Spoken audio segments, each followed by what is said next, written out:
Mga bro, eto na naman ang isang balitang magpapatibay sa ating depensa sa karagatan. Ang gobyerno ng US ay nag-anunsyo ng isang solid na funding na nagkakahalaga ng 450 million pesos o mga $8 million para sa ating Philippine Coast Guard, PCG. Alam nyo na mga bro, hindi na biro ang ganitong kalaking halaga para sa mga proyektong magpapatibay sa ating maritime security. Inilabas ang anunsyo na to sa 3rd PH-US Maritime Dialogue noong October 24, 2024, at siguradong napakamot ng ulo ang mga gustong sumubok sa ating mga baybaying dagat. Hindi lang simpleng tulong to mga bro.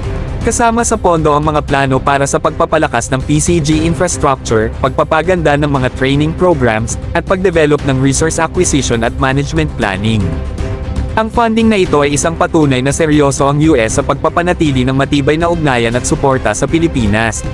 Mga bro, hindi na tayo basta-basta sa maritime game.